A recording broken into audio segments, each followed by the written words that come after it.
건축구조 총론에서 시험 문제가 출제된다면요. 원적이 그래서 아파트 여러분 나중에 리모델링 할 때 벽 허물지 말란 얘기예요. 수직이 오면 대부분 땅이 갈라져서 모든 건물 그 안에 들어가면 무너져요. 이게 여러분 절판이에요. 즉 완벽하다는 얘기랑 마찬가지예요. 자, 그래서 여러분 이번 시간은 여기까지 하도록 하겠습니다.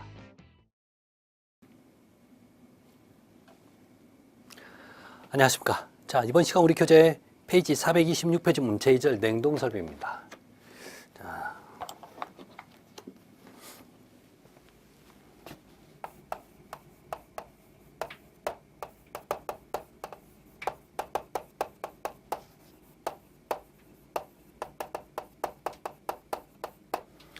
자, 우리가 냉동 설비에서 봐야 될 얘기는 여러분 기본적인 냉동기에 관련된 얘기인데,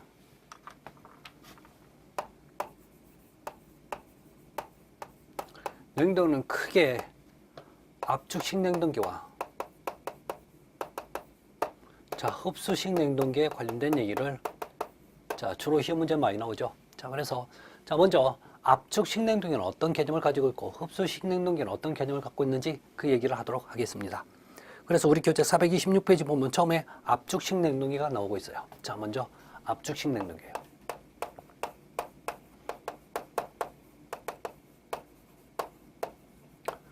그러면 이 압축식 냉동기에 냉동 순서가 있습니다. 그래서 여러분 이 순서 시험 문제 많이 출제가 됐었던 내용입니다. 그렇죠. 그래서 압축기,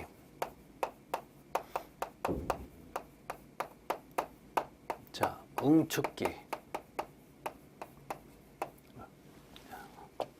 밑으로 좀 쓸게요.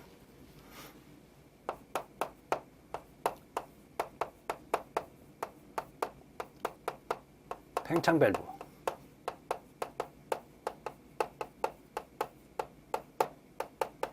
이렇게 증발기 순으로 냉동 사이클이 이루어집니다. 여기서 여러분들이 좀 더 공부를 해 두셔야 되는 게, 그러면 압축기에서는 어떤 일을 하고 응축기에서는 어떤 역할을 하고 팽창 밸브, 증발기에서는 각각 어떤 역할을 하는지 그 얘기 좀 하셔야 돼요. 일반적으로 압축기에서는 이걸 어떻게 하냐면 여기 있는 냉매를 고압으로 만들어줘요. 이렇게 고압으로 만들어지면 식히기가, 이 냉매를 식혀주기가 편해요. 응축기에서는 이 열을 방출, 즉 냉매 열을 방출합니다. 냉매 열 방출. 그러면 식었다는 얘기죠, 어느 정도. 그 다음에 팽창 밸브에서는 이걸 저온 조합의 상태로 만들어요.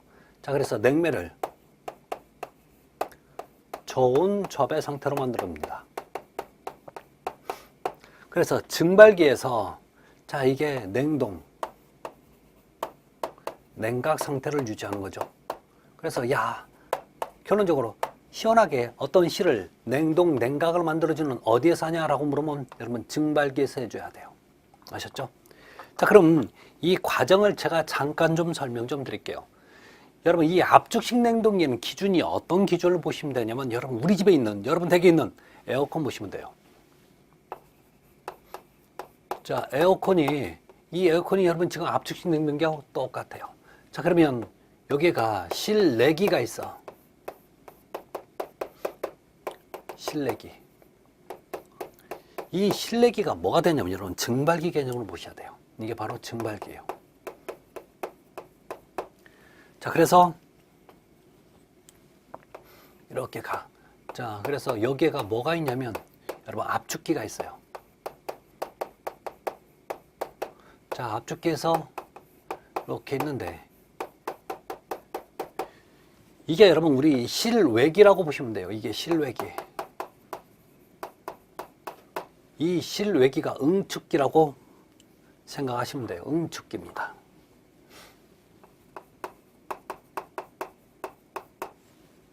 다음에 여기가 팽창 밸브예요. 이래서 이렇게 가는데, 갑니다. 먼저 우리 교재도 여러분 지금 그림으로 나와 있어요. 페이지 426페이지. 기본적으로 잠깐 볼까요? 여기 증발기에서는 주변에 있는 열을 이 안에 있는 냉매, 즉 여기 있는 냉매 가스가 가져가요. 그러면 이 증발기 자체에 안에 있는 그 차가운 그 냉매가 여기 있는 열을 뺏어가니까 이 안이 굉장히 시원해지는 거죠. 그래서 여기서 팬만 돌리면 찬바람이 나오는 거예요. 찬바람이 솔솔 나와. 그러면 냉매는 지금 완전히 뜨거워지는 상태는 아닌데 이걸 식히기가 좀 어려워. 그래서 여러분, 액체를 식히는 것보다 기체 상태에서 식히는 게 더 쉬워요. 아셨죠? 액체를 식히는 것보다 기체가 더 빨리 식어요. 그래서 이 압축기에서는 고온 고압을 만들어줘요. 고온 고압을 만든다는 얘기는 냉매를 기체로 만들겠다는 얘기예요. 그래서 기체로 만들어서 이쪽으로 보내. 그러면 실외기에서는 뒤에서 팬만 보내주면 여기서 코일로 지나가면서 빨리 식혀버리는 거죠. 식힌 상태에서 이쪽으로 들어와. 자, 그러면 이건 완전히 식어져 있는 상태는 아니고 우리가 원하는 낮은 온도 상태는 아니에요. 그래서 팽창 밸브에서 저온 조합을 만들어요. 아주 차갑게 만들어준다는 얘기죠. 그래서 이게 이쪽으로 들어가서 이제 주변에 있는 열을 빼서 가니까 이제 차가운 바람만 나오는 거죠. 자, 그래서 여러분, 이 압축식 냉동에는 기본적으로 압축기, 응축기, 팽창 밸브, 증발기. 자, 이런 건데 기본적으로 얘들은 이런 자, 냉매가 들어 있습니다. 냉매. 이 냉매가 대표적인 여러분 프레온가스. 과거에는 여러분 암모니아 가스도 사용을 했었어요. 이게 여러분 기본적인 압축식 냉동기의 개념입니다. 자, 그러면 이 압축식 냉동기의 특징이 나와 있죠. 특징입니다. 얘는 운전이 용이합니다. 여러분, 에어컨 우리가 운전하기가 굉장히 쉽죠. 자, 그 다음에 낮은 온도에 자, 냉각이 가능합니다. 세 번째. 그렇지만요, 얘가 가장 큰 문제점 중에 하나가 얘는 에너지 소모가 크죠.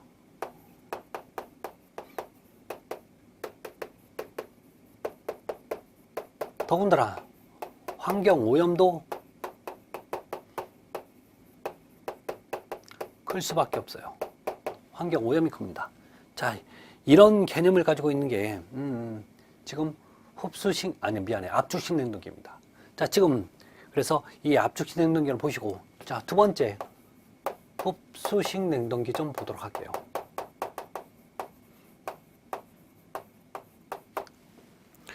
자, 흡수식 냉동기는 물을 가지고 얘기합니다. 그래서 이 흡수식 냉동기의 냉매는 뭐냐면 물이에요. 자, 그런데 이 물을 간혹 가다가 없애주는 흡수제가 필요합니다. 흡수제. 이 흡수제가 뭐냐면 리튬, 브롬 또는 이걸 리튬, 브로마이드 이렇게 표현하는 데도 있고 리튬, 브롬 이렇게도 표현하는 데도 있어요. 그래서 같은 개념을 보시면 돼요. 이 흡수제가 뭐하고 똑같은 개념을 보시냐면 여러분 물 먹는 항화 개념으로 똑같이 보시면 돼요. 아셨죠? 자, 그럼 자, 흡수식 냉동기는 기본 개념이 어떤 개념인지 좀 보도록 할게요. 자, 그림으로 그려서 좀 설명할 텐데 잘 좀 확인하시기 바랍니다. 자, 이렇게 이 흡수식 냉동기도 네 군데의 어떤 실이 존재합니다. 네 군데의 실이. 자, 여기가 뭐냐면 증발기, 흡수기. 자, 이쪽이 재생기. 이걸 발생기라고도 얘기합니다. 자, 그 다음에 이쪽이 응축기. 자, 먼저 여러분 이 증발기에 대해서 얘기할게요.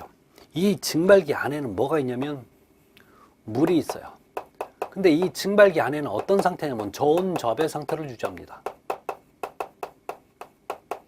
저온 조합. 이렇게 저온 조합이면 여러분 잘 보실래요? 원래 물은 기본적으로 100도씨가 되면 끓는다고 얘기를 합니다. 자, 물이 증발해요. 그런데요, 저온 조합의 상태에서는 약 한 5도씨, 8도씨만 돼도 물이 찬물인데 이렇게 증발이 돼요. 끓어서 증발되는 게 아니라 진공 상태일 때는 여러분 그러니까 0도씨에서도 물이 끓는데요. 그러니까 물이 끓는다는 얘기 아니라 물이 증발한대요. 자, 그걸 이용해서 여기에다 제가 이렇게 코일을 설치해서 그냥 일반 수돗물을 여기다 집어넣어. 그러면 수돗물을 집어넣으면 급수를 여기다 해주면 이 차가운 물이 증발하면서 여기에 있는 물을 차갑게 만들어줘요. 결론은 여기가 뭐 하는 데가 되냐면 결론은 이 증발기가 냉각을 시켜주는 데가 바로 어디라고요? 증발기 쪽이에요. 그러고 보니까 여러분 기본적으로 우리 압축식 냉동기에도 증발기에서 냉각이 이루어졌는데 이 흡수식도 냉각이 이루어지는 데가 증발기라는 거 잊지 마시기 바랍니다. 자, 그러면 이 상태를 계속 유지하면 뭐가 문제냐면 여기 있는 물을 갖다가 얘가 온도를 낮춘 것, 빼서 오다 보니까 얘가 차가워지는 거죠. 문제는 얘는 계속 쓰다 보면 이 물을 계속 쓰다 보면 뭐가 문제가 생기냐면 온도가 높아져요. 그러니까 어떤 일정 되면 이쪽으로 이 물이 여기서 그러니까 증발된 이 물을 수증기 상태의 물을 이쪽으로 넘겨줘요. 자, 수증기 상태로 와요. 이때는 여러분 두 가지를 해결해야 됩니다. 이 물을 없애고 또 하나 이 물에 있는 온도를 낮춰야 돼요. 그래서 여러분 우리 나중에 보면 이 흡수식 냉동기는 옥상에 보면 여러분 그 냉각탑이 있어요. 이 냉각탑에서 코일을 갖다 이쪽으로 보내줘요. 자, 그래서 나중에는 이쪽으로 또 가서 여기 또 코일로 해서 이쪽으로 또 들어가야 되는데 이 냉각탑에서 오는 그 냉각수 가지고 요 수증기에 있는 열을 뺏어가요. 그러면 수증기에 있는 열을 뺏어가면 얘는 뭐가 되냐면 물이 되는 거죠. 자, 그런데 여기에서는 이 물을 흡수하는 흡수제가 들어있어요.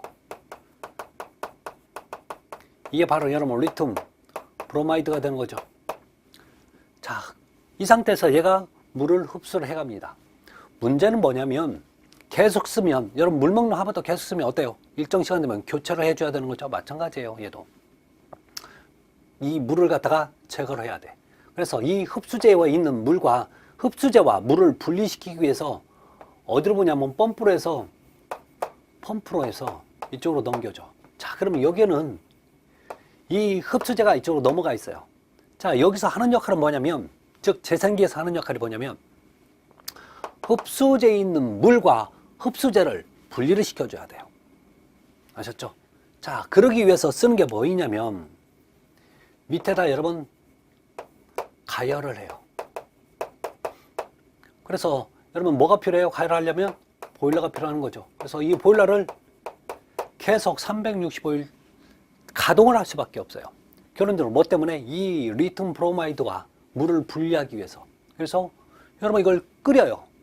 끓이면 기본적으로 물은 증발하고 나머지 원액만, 리튬 브로마이드 원액만 남아요. 그래서 이것을 밑으로 내려줄 건데 문제는 이 내려주는 과정에서 이 리튬 브로마이드는 굉장히 뜨거워요. 그래서 그냥 보내는 게 아니라 여기서 열 교환기를 겹쳐서 이 뜨거운 걸 어느 용도로 쓰냐면 난방이나 급탕용을 뜨거운 물을 만들어주는 용도로 사용을 해버려요. 자, 이런 상태에서 이제 식혀서 다시 내려와 주는 거죠. 그러면 여기에서는 이제 수증기를 이쪽으로 넘겨줘요. 이쪽으로 수증기를 넘겨줘요. 그래서 여러분 여기 코일로 지나가다 보니까 여기가 어떻게 돼요? 차가워져서 뭐가 돼요? 응축수가 되는 거죠. 응축수만 여기에 남아있죠. 자, 이런 상태에서 이제 물을 이쪽으로 넘겨주면 돼요. 자, 넘겨주는데 얘는 완전히 즉 저온 저압의 상태로 만들어지지는 않습니다. 그래서 중간에 하나를 또 거쳐오는 게 있죠. 거쳐와요. 팽창 밸브. 팽창 밸브는 이렇게 거쳐옵니다. 그래서 다시 들어가서 만들어주면 되는 거죠. 여기서 팽창밸브에서 저온접 상태를 만들어주잖아요. 잘 들어보세요. 이 흡수식 냉동기는 순서를 물어볼 때 정해져 있는 건 아니에요. 예를 들어서 우리 압축식 냉동기는 압축기, 응축기, 팽창밸브, 증발기 이 순서가 정해져 있지만 잘 보세요. 흡수식 냉동기는 만약에요. 증발기에서부터 시작하면 그 다음에 흡수기, 그 다음에 재생기, 응축기, 증발기 이 순서로 계속 돌아요. 자, 그런데 만약에 흡수기에부터 시작되면 흡수기, 재생기, 응축기, 증발기 이렇게 가야 돼요. 예를 들어서 응축기부터 시작되면 응축기, 증발기, 흡수기, 재생기 이런 식으로 가야 돼요. 아셨죠? 그러니까 어디서부터 시작한지는 없어요. 만약에 시작하면 무조건 이 순서로 돌아야 되는 거예요. 아셨죠? 그것만 주의하시면 돼요. 자, 그러면 일반적으로 이 흡수식 냉동기의 어떤 특징들이 우리 교재에 남아 있습니다. 자, 거기 보시면 페이지 우리 428페이지 보면 특징들 있죠? 첫 번째 특징. 얘는 이 우리 냉동기 한 대로 자, 우리 냉방과 난방이 가능한 그런 특징을 가지고 있죠. 두 번째, 얘는 기본적으로 조금 뭐가 좋냐면 소요 동력이 작아요. 이게 소요 동력이 작다는 얘기는 그만큼 에너지 소모가 작다는 얘기죠. 에너지가 절약이 된다는 얘기입니다. 이게 기본적인 특징이에요. 자, 그래서 또 하나 좋은 점이 뭐냐, 얘는 물을 쓰기 때문에 만약에 이게 물이 누출이 된다고 해도 큰 문제가 안 되는 거죠. 그래서 환경오염 작죠. 자, 그런데 이렇게 좋은 점도 있는 것 같지만 나쁜 점도 많습니다. 그래서 자, 기본적으로 설치 비용이 많이 들어가죠.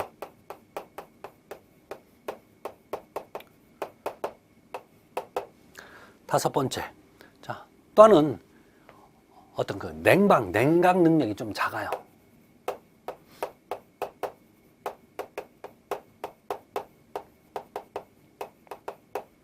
완전히 차갑지는 못하다는 뜻이 되는 거죠. 자, 여섯 번째, 또 하나는 얘는 여기 여름에도 이 보일러를 가동해야 되는 거죠.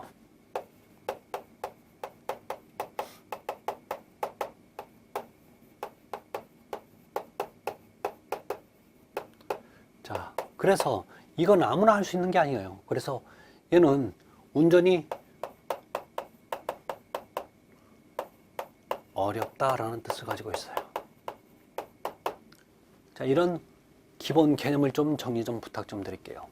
이게 절대 쉽지는 않겠지만 그래도 정리를 하시는 게 좋을 것 같습니다. 그래서 매번 보면 여러분 이 냉동기에서는 꼭 한 문제가 출제가 되고 있어요. 그래서 이 냉동기는 꼭 정리를 잘 해주시기 바랍니다. 아셨죠? 자, 여기서 가장 중요한 것은 각각들이 하는 역할들이 뭔지, 무슨 역할을 하는 건지, 자, 그 얘기가 여러분 정말 중점 사항이 됩니다. 그래서 잊지 마시기 바랍니다.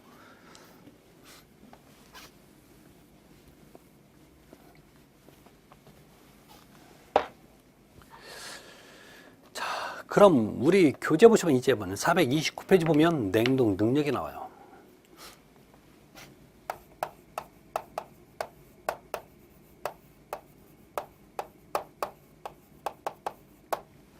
자, 냉동 능력을 보면 자, 우리 냉동 능력의 단위에서 냉동톤 나옵니다. 냉동톤. 자, 그래서 일본식 냉동톤과 미국식 냉동톤인데, 자, 기본적으로 자, 일본식 냉동톤은 자, 미국식 냉동톤인데 우리가 많이 쓰는 미국식 냉동톤이에요. 자, 그래서 미국식 냉동톤은 우리 교재는 약 3.516이라고 돼 있죠. 킬로와트. 그래서 어떤 데는 약 3.52kW라고 되어 있습니다. 그러면 도대체 냉동톤은 뭐냐? 물의 1톤은 24시간 동안 얼음으로 만들어진 어떤 에너지가 필요한 거죠. 그 에너지를 여러분 냉동톤이라고 얘기합니다. 자, 그 다음에 히트펌프 나와요. 히트펌프.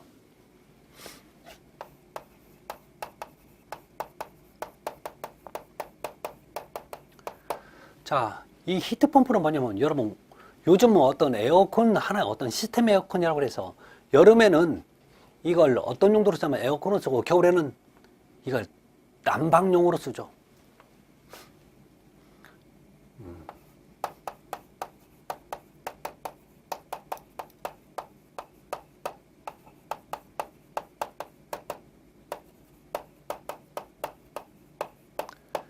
결론 이 히트펌프는 뭐냐면 이렇게 여름과 겨울에 각각의 하나로 용도가 달리하는 거예요. 그래서 이 겨울에는 그러니까 우리 왜 실외기가 열을 방출하는 목적으로 쓰는데 그 열을 방출한 것을 이제 거꾸로 실내로 열을 방출시켜 버려요. 원래는 여러분 히트펌프라는 것은 여러분 강제적으로 이송시키는 거죠. 모든 원래 이치는 모든 열은 고온에서 저온으로 이동시켜 주는 거예요. 이동이 됩니다. 고온에서 저온으로. 그런데 이 히트펌프는 저온의 열을 고온으로 이송시켜 주는 역할을 한다고 해서 히트펌프라는 표현을 쓰는 거죠. 아셨죠? 자, 그래서 우리 그런 개념을 가지고 있는 게 바로 히트펌프입니다. 그래서 자, 그 정도만 좀 봐주시고 다음에 여러분 냉각탑은 여러분 한번 읽어주시기 바랍니다. 그 다음에 저는 봐야 될 게 431페이지 보면 기타 여론 시스템에서 빙충렬 시스템에 대해서 얘기 좀 하도록 할게요. 빙충렬 시스템입니다.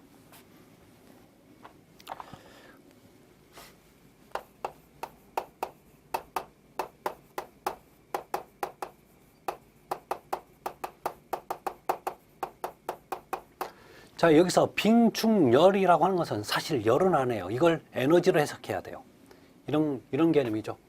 자, 보실래요? 얘는 빙이 얼음 빙자야. 그래서 얘는 어떤 전기를 이용합니다. 전기를 이용해서 이것을 물을 얼음으로 만들어요. 자, 그것도 여러분 얘는 어떤 낮에 만드는 게 아니라 야간에 얼음을 만들어. 자, 문제는 낮에는 여러분 그러니까 보통 여름에 전기를 많이 쓸 때 주로 낮에는 여러분 에어컨 같은 걸 많이 쓰기 때문에 그러면 전력 소모가 커지는데 밤에 되면 그 전력 소모가 좀 많이 줄어들죠. 그걸 이용해서 심야 전력이라고 얘기하는 거죠. 얼음을 만들어. 그래서 이 얼음을 자, 주간에는 이걸로 찬바람을 송풍을 해버리는 거죠. 왜 여러분 이런 개념하고 똑같은데 왜 어떤 데 가면 여러분 지금 얘는 선풍기는 아니고 조그마한 네모진 캐비넷이야. 그런데 거기서 바람이 나오는 거 보면 일반 선풍기보다 훨씬 찬 바람이 나와요. 그래서 그걸 옆에를 보면 여러분 뚜껑 열어보면 아이스팩이 들어있어요. 그게 뭐 똑같은 게 바로 지금 빙충렬 시스템입니다. 그래서 기본적으로 얘는 야간에 얼음을 만들어서 이 얼음을 이용해서 낮에는 자, 찬 바람 송풍을 해줘 버리는 거죠. 이게 바로 빙충렬 시스템입니다. 그래서 자, 이 빙충렬 시스템은 기본적으로 첫 번째 에너지가 절약됩니다.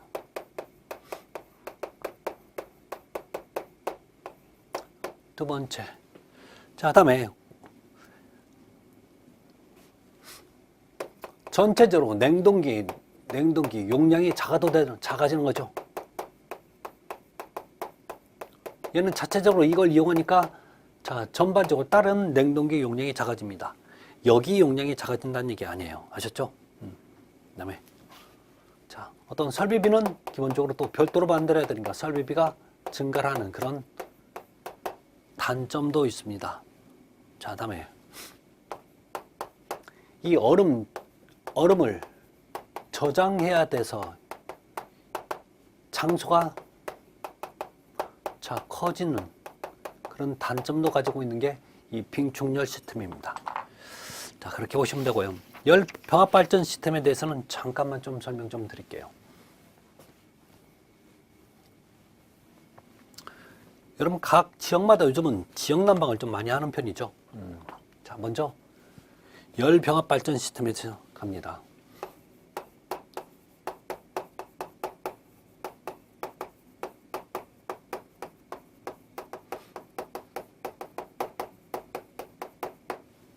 어떤 열을 만들 거예요.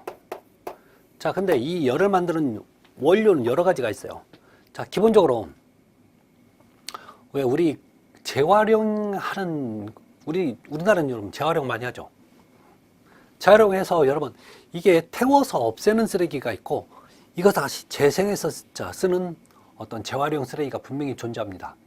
여기서는 여러분 태워서 없애는 것들을 갖다가 여기에서 열을 만들어요. 그래서 재활용 쓰레기를 이용해서 그 다음에 또 열을 만들 때 주로 어떤 거냐면 LNG나 LPG를 이용해서 열을 만들어요.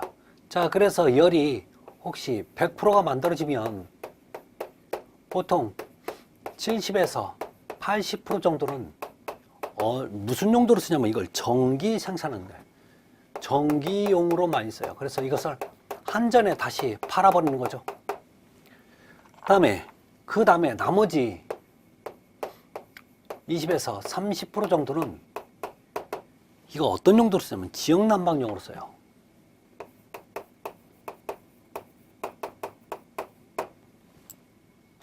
그래서 각 지역 난방에서는 이제 각 단지로 보내주는 거죠. 이걸 여러분 열병합 발전 시스템이라고 얘기합니다. 아셨죠? 네. 그래서 이런 개념이 있다는 거 그 정도만 좀 보시면 좋을 것 같아요. 자, 그래서 우리 모두 이제 우리 공기조화 및 냉동설비에 대해서 모두 마칩니다. 이제는 어디로 넘어가냐면 436페이지 보면 제9장입니다.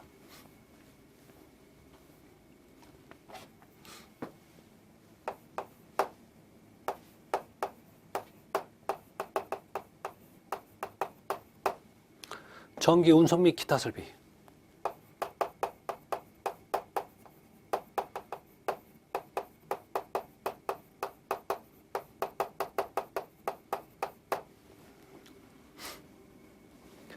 자, 여기를 보시면 어떤 개념들이 나오냐면 첫 번째 전기 설비 개요에서 강전과 약전 설비로 나와요.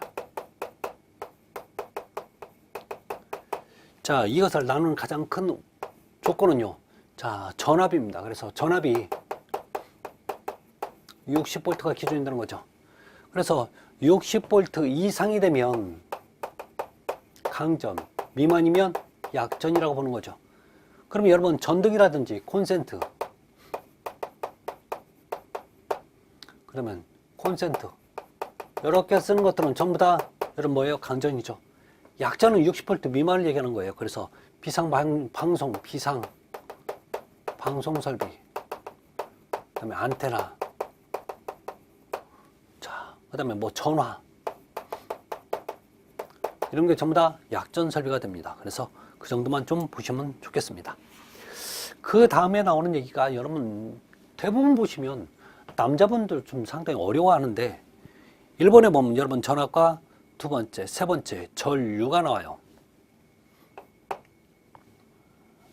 전압 얘기 좀 할게요. 전압의 단위를 보면 대부분 볼트라는 표현을 쓰는데 여러분 물의 압력을 뭐라고 얘기해요? 수압. 그러면 전기 압력 전압이에요. 말 그대로 전기 압력은 전압인데 이게 기본적으로 세 가지로 구분이 됩니다. 저압이 있고 그다음에 고압이 있고 자, 그다음에 특고압이 있습니다. 특별고압입니다. 자, 두 번째 여러분 전류가 있어요. 전류라고 하는 것은 전기의 성질이 뜬 게 흘러간다는 얘기예요. 유자가 흐를 유자야. 그러니까 전기의 성질이 뜬 게 흘러갑니다. 이걸 뭐라고 한다고요? 전류. 원래 전기의 성질을 뜬 걸 전하라고 얘기합니다. 그래서 마이너스 플러스가 존재하는데 이게 흘러가요. 이게 전류입니다. 그런데 종류를 두 가지로 봐요. 하나는 직류가 있고 또 하나는 교류가 있어요. 직류. 자, 얘는 어떤 에너지이기 때문에 눈에 보이지 않아서 이렇게 수학적으로 얘기를 하는데요. 직류는 이렇게 반드시 가요. 그다음에 교류는 여기 갔다가 여기 갔다가 여기 갔다가 여기 갔다가 이런 식으로 흘러갑니다. 대부분 직류 쪽은 어디에서 많이 발생되냐면 여러분 발전기라든지 여러분 배터리 있죠? 배터리 건전지 이런 데서는 여러분 직류가 발생돼요. 그래서 다이렉트 커런트에서 DC라는 표현을 쓰죠. 그 다음에 교류 얼터네티브 커런트로 해서 자, 이거 AC라고 표현하는데 교류는 주로 어디에서 많이 발생하냐면 한전에서 우리 집으로 올 때 교류 쪽으로 와요. 자, 그러면 어느 쪽이 여러분 더 사용하기가 편하냐면 직류 쪽이 사용하기가 편해요. 그래서 얘는 속도 조절도 가능합니다. 근데 얘는 속도 조절 안 돼요. 그러니까 사용하기 어려운 게 사실은 교류 쪽이에요. 근데 우리가 이것을 또 잘 사용을 하거든요. 이렇게 여러분 한전에서 보낼 때 우리 집에 교류를 보내는 이유가 뭐냐면 그만큼 에너지 소모가 적거든요. 그래서 멀리까지 갈 수 있어서 교류 쪽으로 보내줍니다.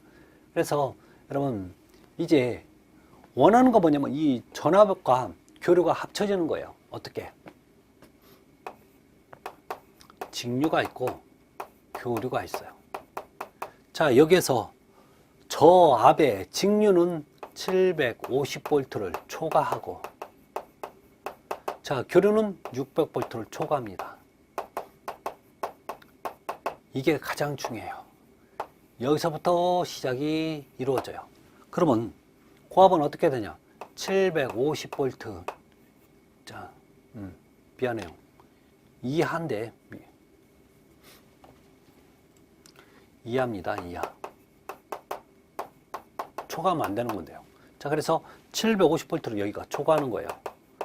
초과하고 7000V 이하가 됩니다. 자, 다음에 600V를 자, 초과하고 7000V를 이하가 되는 거죠. 자, 특화은 전부 다 7000V를 초과하는 것들이에요. 여러분 이렇게 정리하시면 돼요. 자, 그래서 이렇게 연결이 되는 겁니다. 자, 그런데 우리가 잊지 말아야 될 게 뭐가 나오냐면, 자, 우리 교재 438페이지 보면 여러분 저항이 나와요.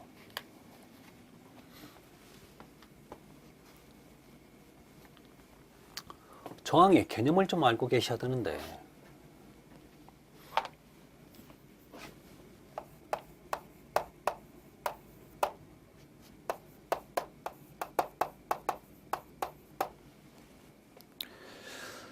자, 거기 뭐 여러분 영문이 뭐라고 써 있냐면 여러분 레지스탕스라고 써 있죠. 그래서 저항이 여러분 레지스탕스야. 그래서 우리가 저항을 그냥 R로 많이 쓰죠. 레지스탕스. 그래서 이런 조건이 되는데 보실래요? 저항은 이거 전선의 굵기 또는 전선의 단면적이라고 보시면 돼요. 또 하나는 전선의 길이입니다. 그러면 이 관계는 여러분 비례 관계고, 이 관계는 반비례 관계가 돼요. 자, 이게 무슨 얘기냐면 비례 반비례 관계라는 얘기는, 자, 저항은 전선의 길이가 길수록 저항은 커지고 전선의 길이가 짧을수록 저항은 작아져요. 다음에 반비례 관계라는 얘기는 전선의 굵기가 굵을수록 저항값은 작아지고 전선의 굵기가 작아지면 저항값은 커진다 라는 얘기인데 보실까요?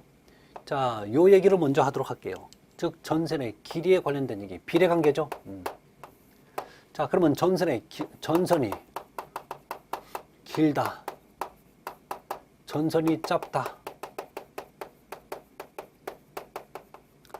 자, 이렇게 나오면 여러분 이걸 굳이 전선으로 보지 마시고 수도 호수로 보셔도 똑같아요. 자, 어떤 개념이냐면 굵기는 같은데 하나는 이렇게 돼 있고 하나는 이렇게 돼 있어요. 이걸 수도 호수로 생각해서 이걸 수도꼭지에 연결해서 똑같이 5바퀴씩을 돌려요. 근데 얘는 쫄쫄쫄, 얘는 콸콸콸 나오는 거죠. 결론 전선의 길이가 길은데 쫄쫄쫄 나오는 게 뭐냐면 물이 지나가다가 요 관 내 내부와 마찰을 일으키는 거죠. 가면서 여러분 그만큼 이게 잘 안 나오는 힘이 막는 힘이 생기는 거죠. 따라서 여기는요, 자, 그만큼 저항이 커지는 거죠. 자, 여기는 그만큼 또 저항이 작아서 물이 잘 나오는 거죠. 그래서 자, 길고 크고 짧고 작으니까 비례관계라는 뜻이에요. 다음에 자, 이 얘기 갑니다. 즉 전선의 굵기에 관련된 얘기입니다. 굵기. 전선의 굵기가 굵다. 전선 굵기가 가늘다. 단면적이 크다 작다 해도 상관없는 거죠. 자, 굵어요. 길이는 같지만 얘는 이렇게 굵어. 얘는 아주 가늘어지는 거죠. 그러면 똑같이 물을 보낼 때 얘는 콸콸콸, 얘는 물은 압력이 셀지 몰라도 그만큼 양이 적어질 수밖에 없어요. 그래서 자, 이렇게 물이 콸콸콸 잘 나오는 이유가 저항이 작아서, 얘는 저항이 크죠. 그러니까 적게 나오는 거죠. 그래서 자, 굵으니까 작고 가느니까 작으니까 커지는 거죠. 이래서 반비례 관계라고 얘기하는 거죠. 자, 그래서 여러분 이런 개념들입니다. 그래서 우리 교재에 나오는 얘기를 뭐 어떤 공식적으로 이 관련된 얘기를 외우는 것도 좋지만 이런 개념으로 나올 수가 있으니까 정리를 하시기 바랍니다. 자, 그래서 여러분 이번 시간 여기까지 하고 다음 시간부터는 여러분 역률에 관련된 얘기를 하도록 하겠습니다. 여러분 감사합니다.